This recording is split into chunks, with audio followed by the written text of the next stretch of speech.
My wife doesn't love me, and she definitely doesn't love our kid. The day our son was born, she didn't even look at him and just handed him to me. Later, her true love came back to the country. The usually cold woman got drunk at home for the first time and held our baby with a smile.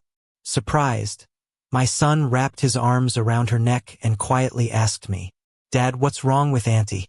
I squatted down, pulled him into my arms, and explained with tears in my eyes, "Auntie's special someone has returned.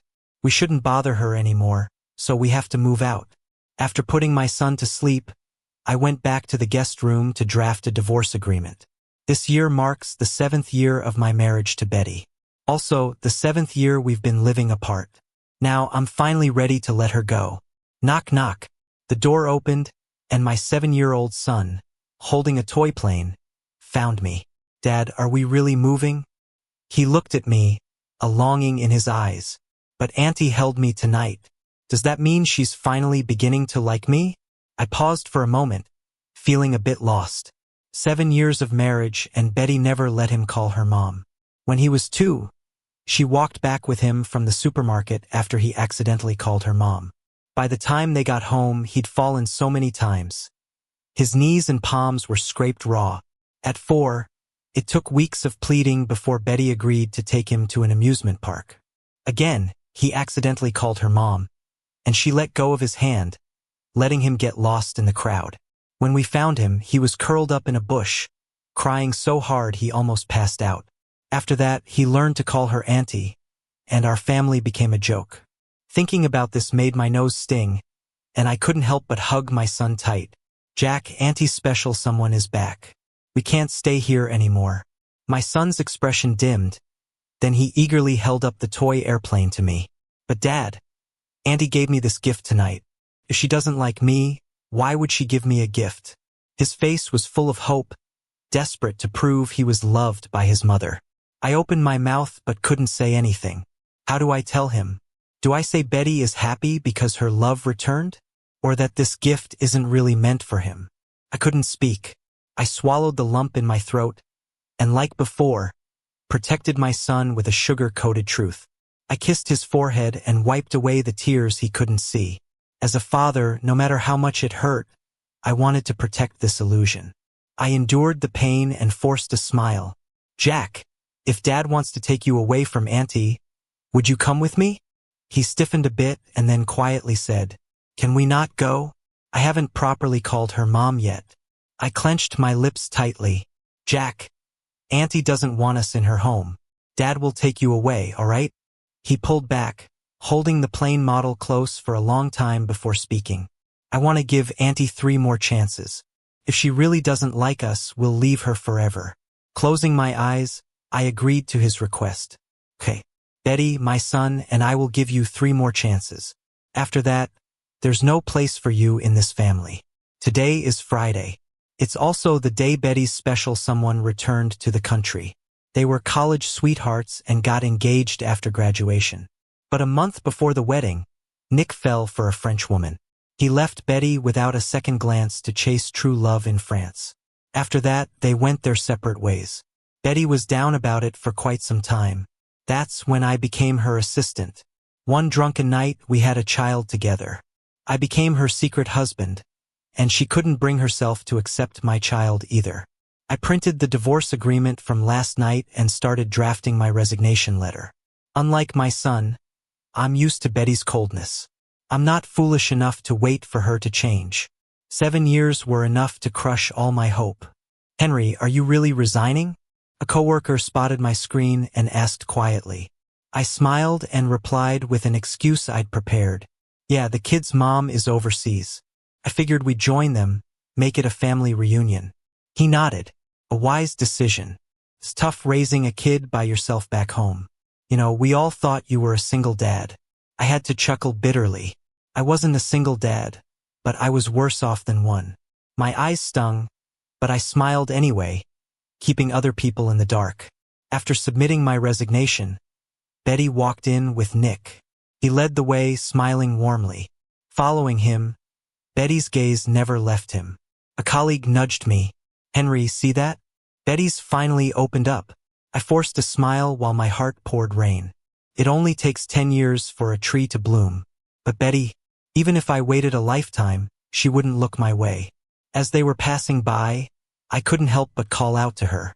Before I could say anything, she shot me a frosty glare. "Henry, what is it?" There was a cold warning in her voice, telling me to swallow my words, reminding me of my place. I lowered my eyes, hiding the tears in them one last time. "Sorry, Betty." Betty acknowledged me with a sound before turning back to focus on Nick, her whole world. She was my wife, the mother of my child. Yet here she stood, openly loving another man. It was both ironic and sobering. I chuckled to myself. Originally, I was going to tell her I was leaving. Now I guess there's no point in talking about it. She never cared anyway. Didn't care about my feelings, didn't care about our kid.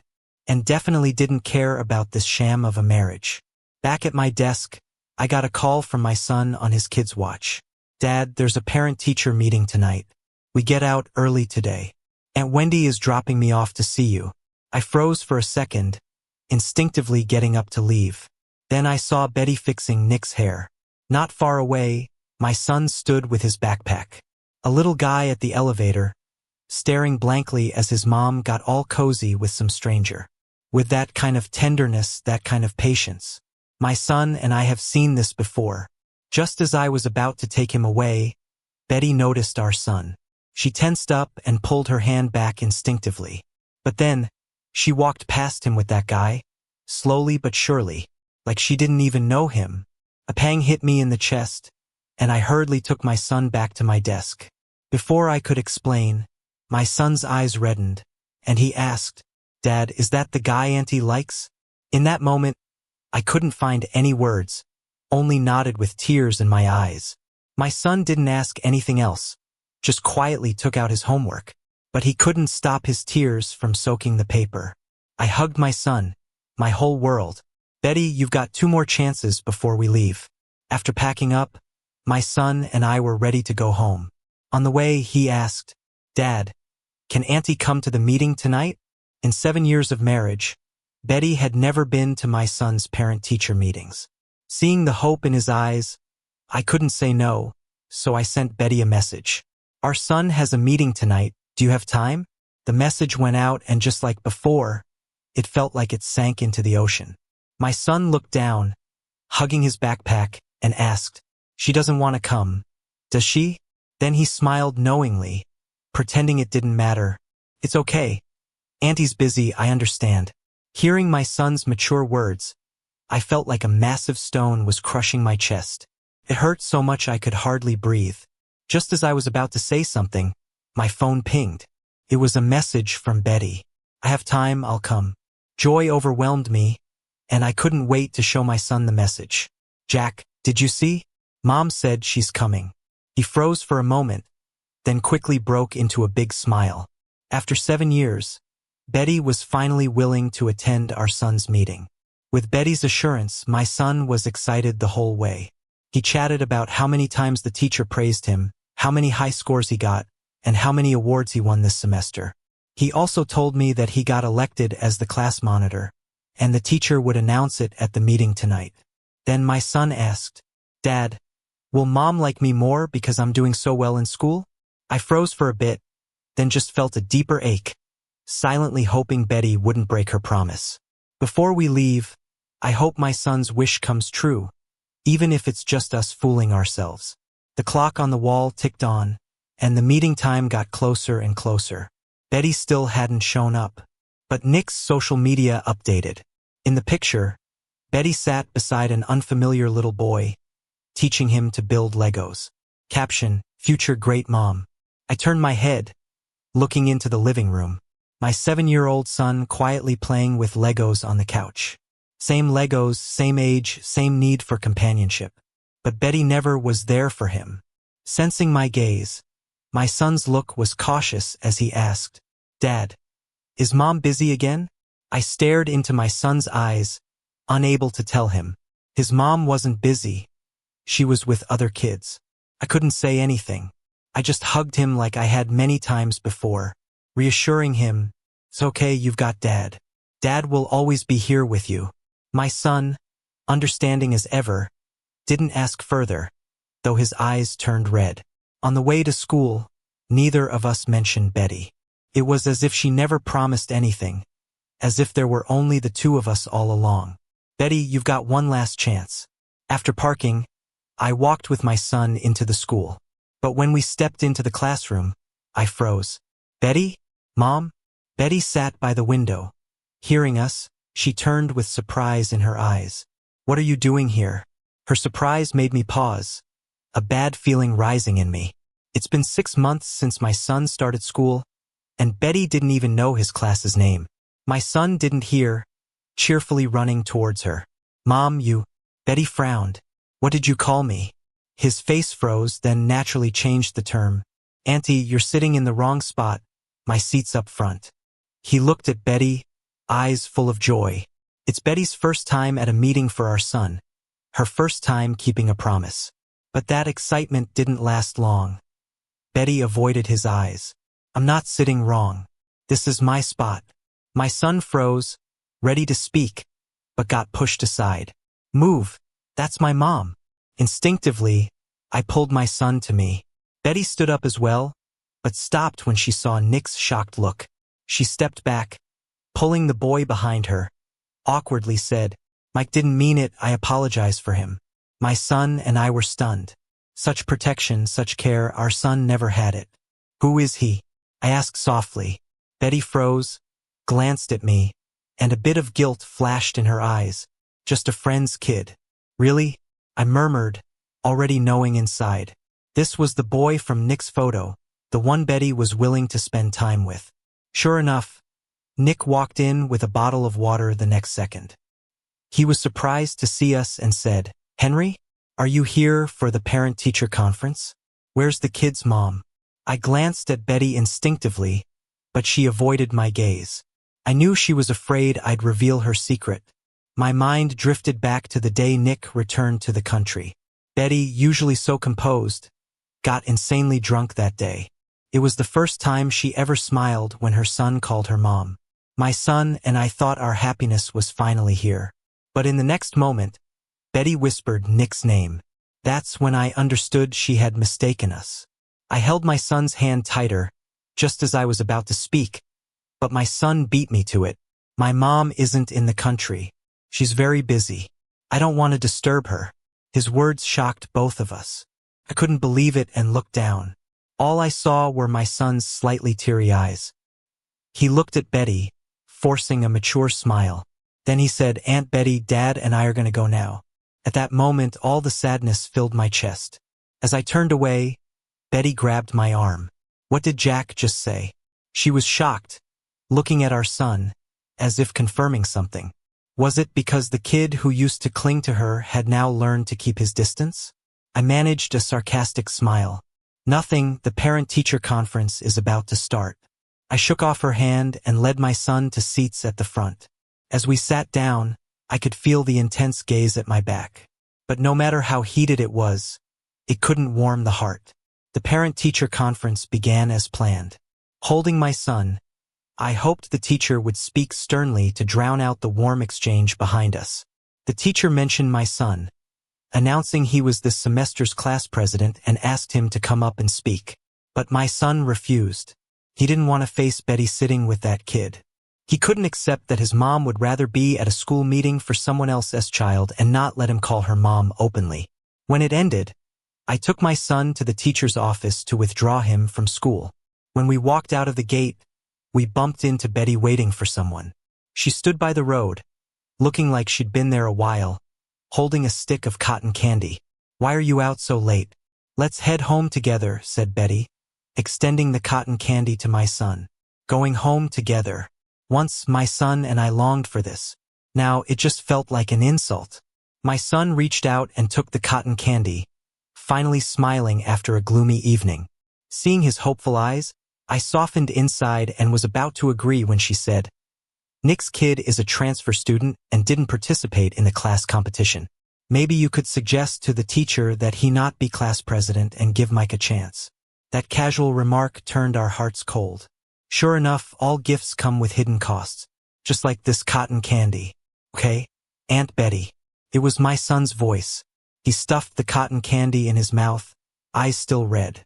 Betty's eyes softened as she was about to take his hand, but then her phone rang. It was Nick. Betty, Mike's not feeling well. Can you come see us now? Betty's face changed, and she immediately got into the car. As she closed the car door, my son suddenly called out, "Mom!" Betty froze, looking at her son's teary eyes. After a long pause, she said, "Be safe." This time, she didn't correct him, but that was the last time he called her mom. That night, my son and I packed up and booked flights for overseas. We didn't mention Betty again. The living room lights wouldn't stay on, waiting for her through the night. The next morning, my son and I left with our luggage, checked our tickets, and boarded the plane. Before turning off my phone, I sent Betty one last message. "I wish you happiness." The conversation thread suddenly buzzed with activity. My finger hovered over the power button, unable to press down. Jack noticed my hesitation, glanced at the screen, and his eyes reddened instantly. He tugged at my sleeve, quietly reminding me, "Dad, we're supposed to go." I affectionately ruffled his hair, feeling a pang for my child who had grown up too soon. At the office, Betty stared at the shut-off notification on the screen, her frown deepening. Yesterday, she rushed over, only to find Mike was simply hungry and whining for KFC. Thoughts of Jack she'd left behind created a slight sting of guilt. Mike had been thrilled with that meal. Today, she thought if she took Jack to KFC, he'd probably be happy too. "Betty," Nick's voice broke her thoughts. She looked at Nick in his light V-neck black shirt and frowned slightly. Henry, who had a great build, never dressed like this, always covering himself meticulously. Nick, sensing Betty's dazed expression, thought it was his charm. Moving closer, he said, "The clients are here and the shareholders too. Let me go with you this time." The strong rose scent from him made Betty sneeze a few times. I knew Betty was allergic to perfumes and gave away all mine for her, even swapping out shampoo for a mild tea scent. Yet Nick, her former fiancé for years, had forgotten. Betty silently distanced herself from him, then stood up and walked toward the conference room. Last time, she agreed to let Nick return to work, and this was the perfect opportunity to introduce him formally to everyone. She also wanted to let people know that Nick has her backing. Seeing Betty's nod, Nick followed her in his leather shoes. Inside the conference room, everyone was enthusiastically discussing the male model secretary they saw in the CEO's office, but fell silent when Betty entered. Betty was oblivious, opened the files on the table, and frowned after a quick glance. Everyone exchanged looks. Their expressions varied. Every file had scribbles done with watercolor markers, with the word "approve" scribbled in childish handwriting. Betty tossed the file back on the table, her tone icy. "Who prepared this file? Don't you even have basic work skills?" The department heads exchanged glances in silence. All these files were forwarded to the CEO's office by them and printed by the secretary. Even if there were issues, it wasn't their fault. Betty scanned the room with a frosty look before coldly commanding, "Get Henry here." The HR director, feeling awkward, began to speak. "Betty, Henry." Before he could finish, the client interrupted, slamming the file on the table. "Betty, if this is your company's attitude, we have no reason to cooperate." Everyone looked at the file. The client leader's name was defaced with a crooked turtle drawing and some insulting words beside it. Betty's face went pale. She never imagined that the man she trusted would mess things up so badly. Nick, teary-eyed, explained with a hint of grievance, "I'm sorry, I didn't expect this."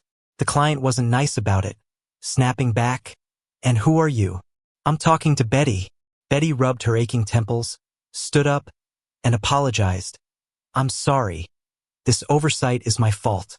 I'll immediately get new contracts prepared. To show our apology, we're willing to cut the price by an additional 3%. The client said nothing, calculating the worth of their face. Nick's upset look made everyone frown, losing all semblance of friendliness. In business, looks might be a plus, but these sharp folks value work skills above all. Like Henry before, he not only looked pleasing but his work skills were miles ahead of Nick. They couldn't understand why Betty would prefer this nice-looking but useless person over Henry. After everyone left, Nick, eyes still teary, looked at her. "Betty, I'm sorry. I didn't think this would happen. What should I do?" Betty instinctively wanted to comfort him but froze when she saw his pitiful eyes. Henry never looked at her like that. He was proud and always striving for perfection at work. No matter how hard or tricky a situation was, he handled it with ease, unlike Nick, who just pushed the mess onto her. If it had been Henry today, no, it wouldn't be. He was meticulous, and Jack was well-behaved. Never.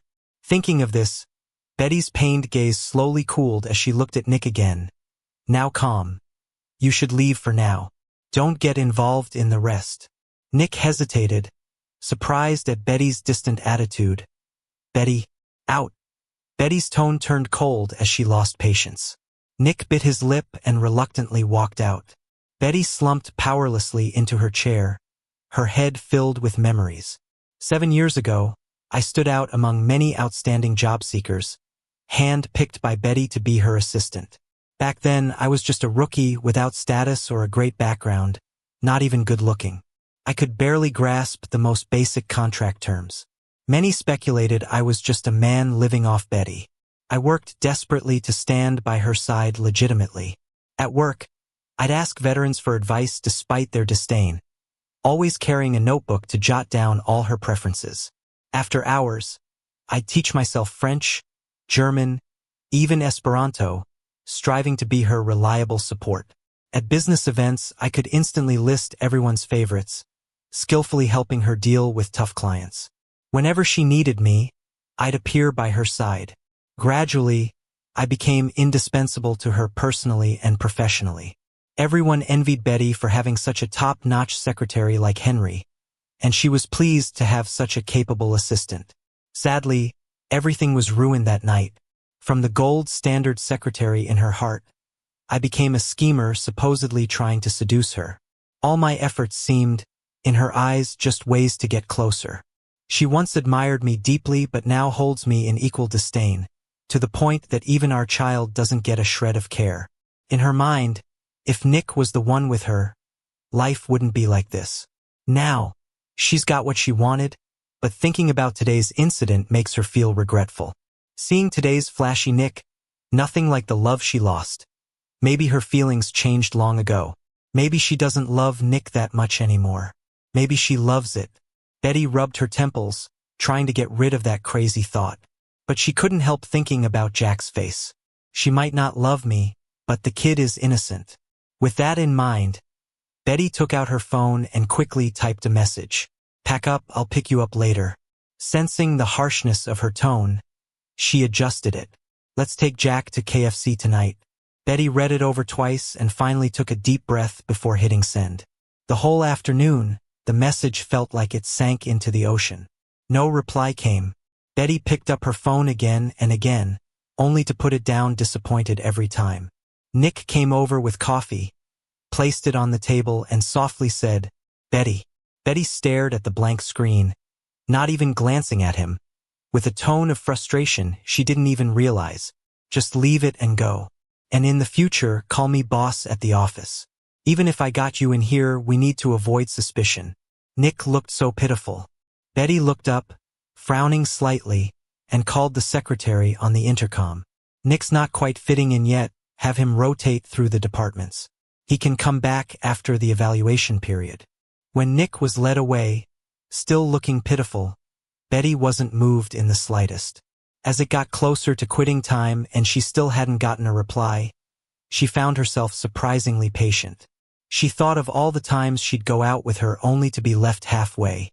This time, she actually went to KFC and stood in line for half an hour to pack up a meal. As long as Jack eats, she'll remember what she likes. When she enthusiastically opened the door to their home, the large living room was empty. No Jack on the carpet playing with blocks. No me in the kitchen making dinner. Betty went to the kitchen. She grabbed a can of Coke from the fridge and noticed the door was covered in little drawings she hadn't seen before. Mostly family portraits. A sharp pang hit Betty's heart, because in Jack's drawings, there was no mom. She suddenly remembered the first time Jack had asked to draw her. He'd approached her cautiously with his sketchpad, saying, "Mom, can you be my model?" And how did she respond then? She'd kept her face blank, not even tearing her eyes from Mike's text messages, replying dismissively, "I'm busy, no time." Thinking of this made Betty feel a wave of restlessness and regret. It's okay, next time Jack asks, she'll say yes. Betty laid out the food on the table, then glanced at her phone. It was 10 minutes past time for Jack's daycare to let out. By the usual route, he and I should be home in about 5 minutes.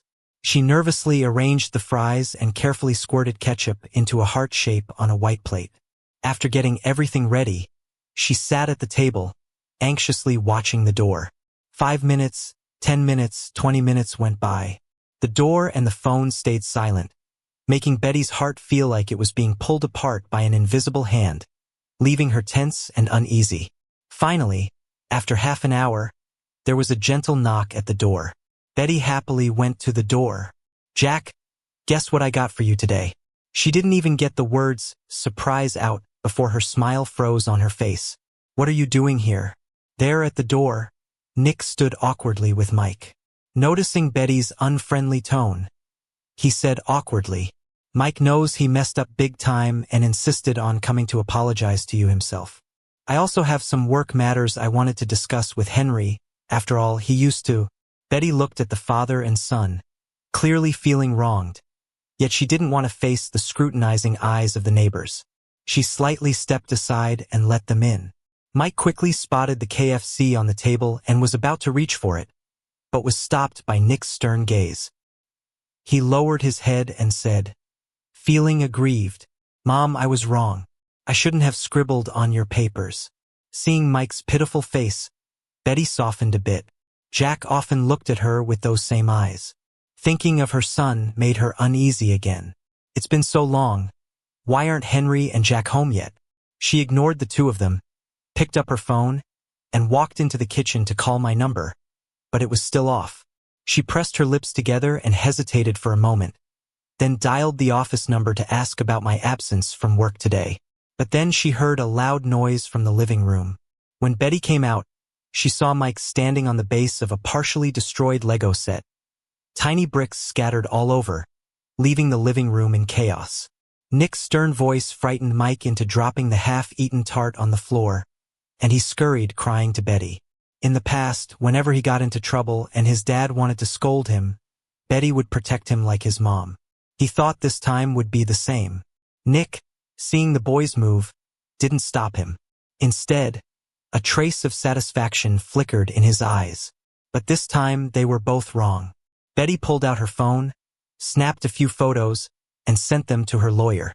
Her voice was icy as she delivered an ultimatum. "The damage and compensation from today will be discussed with my lawyer. Now please leave my home."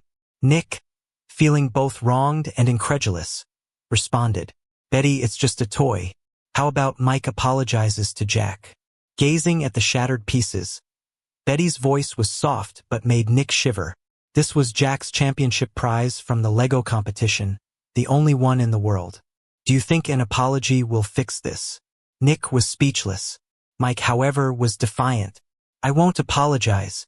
Why should I apologize to some mistress's kid?" Betty's eyes widened in shock. "What did you say?" Nick tried to cover Mike's mouth, but it was too late. Mike stood defiantly, hands on his hips. "Jack's dad is a lover, and Jack is the lover's kid. If he hadn't shamelessly seduced you, you were supposed to be my mom." Betty's voice turned icy. "Who told you that?"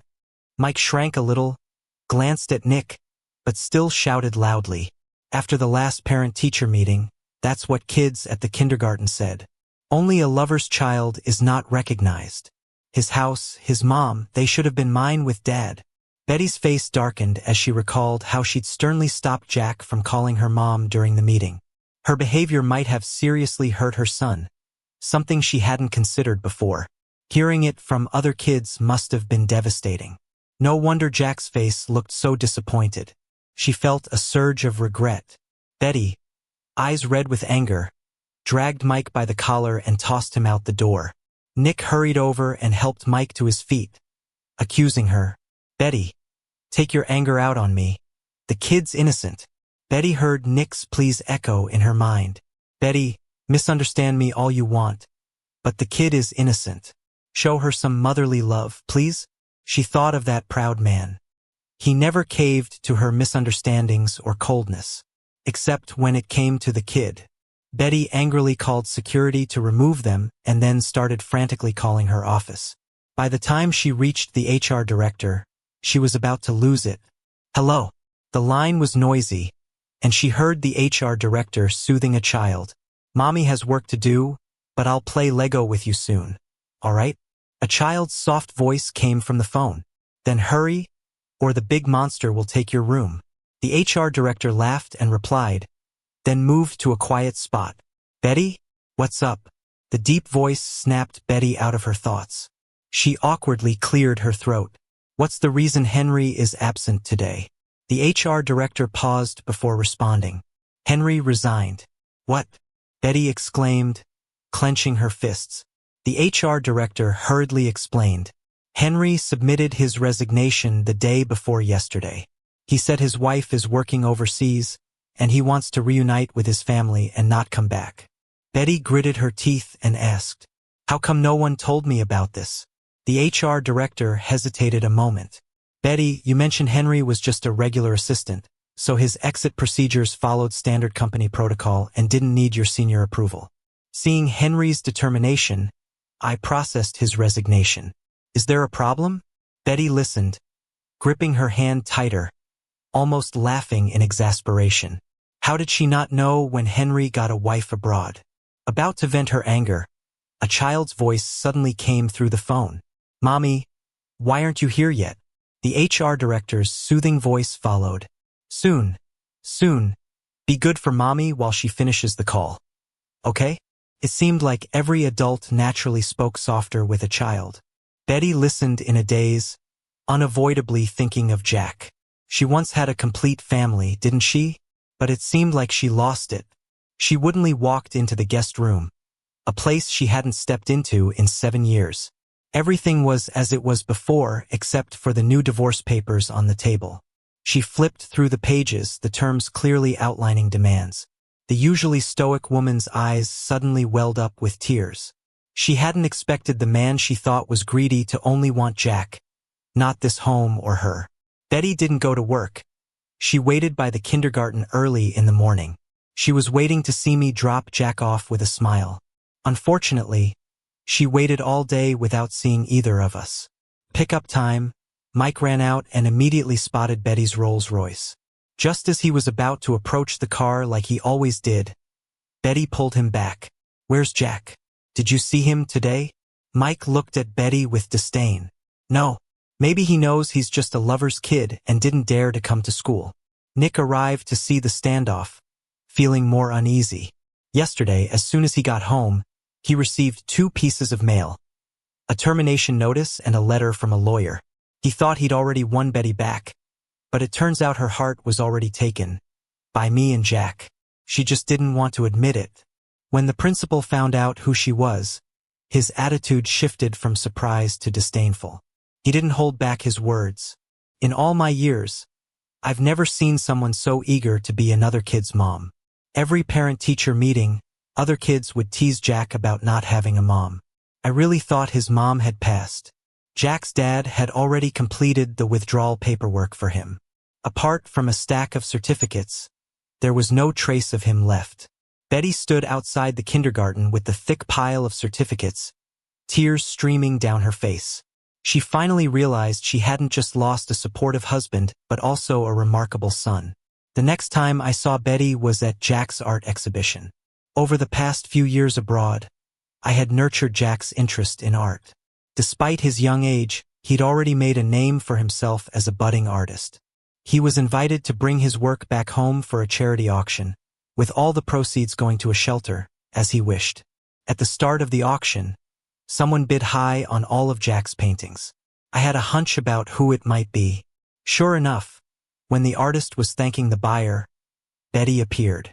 She looked much more worn than before, her clothes wrinkled, and new lines marked her eyes.